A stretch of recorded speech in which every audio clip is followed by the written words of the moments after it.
தமிழகத்தில் காலியாக உள்ள உள்ளாட்சி பதவிகளுக்கான இடைத்தேர்தல் வாக்குப்பதிவு நடைபெற்று வருகிறது. இந்த தேர்தலில் மின்னணு வாக்குப்பதிவு இயந்திரங்களும் ஒரு சில உள்ளாட்சி அமைப்புகளில் வாக்குச்சீட்டு முறையும் பயன்படுத்தப்படுகின்றன. தேர்தலில் பதிவாகும் வாக்குகள் வரும் 22ஆம் தேதி எண்ணப்பட்டு அன்றைய தினமே முடிவுகள் அறிவிக்கப்பட இருக்கின்றன. தமிழகத்தில் உள்ளாட்சி இடைத்தேர்தல் நடைபெறும் இடங்களில் நன்னடத்தை விதிகளை தீவிரமாக அமல்படுத்த வேண்டும் என்று மாவட்ட ஆட்சியர்களுக்கு மாநில தேர்தல் ஆணையம் உத்தரவிட்டிருக்கிறது. இது தொடர்பாக மாநில தேர்தல் ஆணையம் வெளியிட்டுள்ள செய்திக்குறிப்பில், தேர்தல் நன்னடத்தை விதிகள் கடைபிடிக்கப்படுவதை நேர்மையான முறையில் கண்காணிக்க மாவட்ட ஆட்சியர்களுக்கு உத்தரவிடப்பட்டுள்ளதாக கூறப்பட்டுள்ளது. மேலும் தேர்தல் ஆணையத்தால் வாபஸ் பெறப்படும் வரை இந்த விதிகள் அமலில் இருக்கும் என்றும், விதிகளை மீறுவோர் மீது கடுமையான நடவடிக்கை எடுக்க வேண்டும் என்றும் மாநில தேர்தல் ஆணையம் அறிவுறுத்தியிருக்கிறது. புகார்கள் தொடர்பாக துரிதமாக நடவடிக்கை எடுப்பதுடன் சட்ட ஒழுங்கு பிரச்சினைகளை உடனுக்குடன் அணுகி தேர்தல் சுதந்திரமாகவும் நேர்மையாகவும் வெளிப்படையாகவும் நடைபெறுவதை உறுதி செய்ய வேண்டும் என்று காவல்துறை அதிகாரிகளுக்கும் மாநில தேர்தல் ஆணையம் உத்தரவிட்டிருக்கிறது.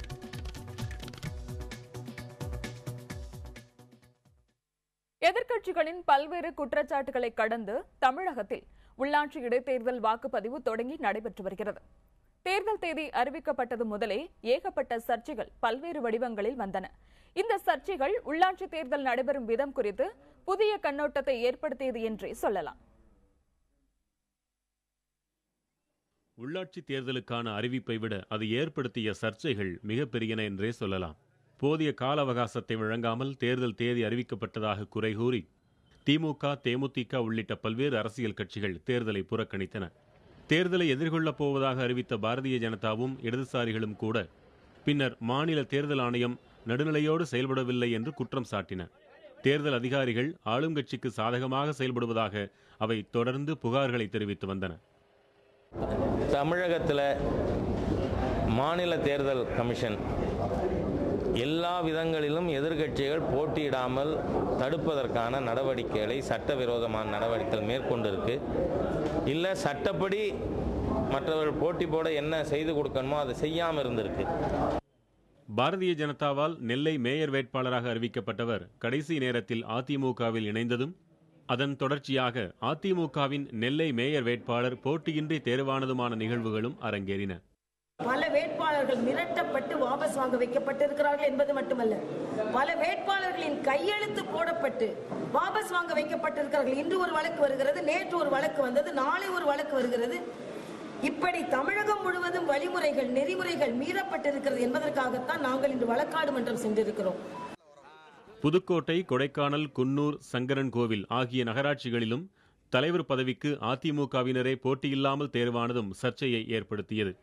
குறிப்பாக புதுக்கோட்டையில் வேட்புமனு தாக்கல் இறுதி நாளன்று ஏராளமான அதிமுகவினர் சுயேட்சைகளாக போட்டியிடப் போவதாக கூறி முன்கூட்டியே தேர்தல் அதிகாரியை முற்றுகையிட்டதால் மாற்றுக் கட்சியினர் வேட்புமனுக்களை கூட தாக்கல் செய்ய வாய்ப்பில்லாமல் போனதாக புகார் எழுந்தது. சில தொகுதிகளில் மாற்றுக் கட்சியினரின் வேட்புமனுக்களை அதிகாரிகளே திருத்தி பின்னர் அதையே காரணமாக கூறி நிராகரித்த சம்பவங்களும் நடைபெற்றதாக குற்றச்சாட்டு எழுந்தது. இது ஆதாரப்பூர்வமாக நிரூபிக்கப்பட்டதை அடுத்து திருவண்ணாமலை மாவட்டத்தில் தேர்தல் அதிகாரி ஒருவர் பணியிடை நீக்கம் செய்யப்பட்டார். நடக்கக்கூடிய உள்ளாட்சி மன்றங்களுக்கான இடைத்தேர்தலில் மார்க்சிஸ்ட் கம்யூனிஸ்ட் கட்சி, இந்திய கம்யூனிஸ்ட் கட்சியும் எங்களுக்கு வாய்ப்புள்ள தொகுதிகளில் நாங்கள் போட்டியிடுறோம்.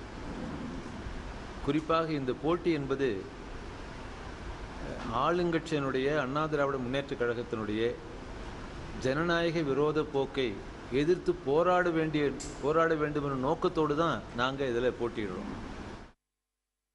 இவற்றையெல்லாம் தாண்டி மாற்றுக் கட்சியினரின் வேட்புமனுக்கள் ஏற்றுக்கொள்ளப்பட்ட இடங்களில் ஆளுங்கட்சியினர் வாக்குக்கு பணம் கொடுத்ததாக புகார் எழுந்தது. கோவையில் ஆளுங்கட்சியினர் பணப்பட்டுவாடா செய்ததாக பாரதிய ஜனதா புகார் கூறியது. எனினும் எதிர்க்கட்சிகளின் புகார்களை அதிமுக மறுத்துள்ளது. புதிய தலைமுறைக்காக செய்தியாளர் குழு.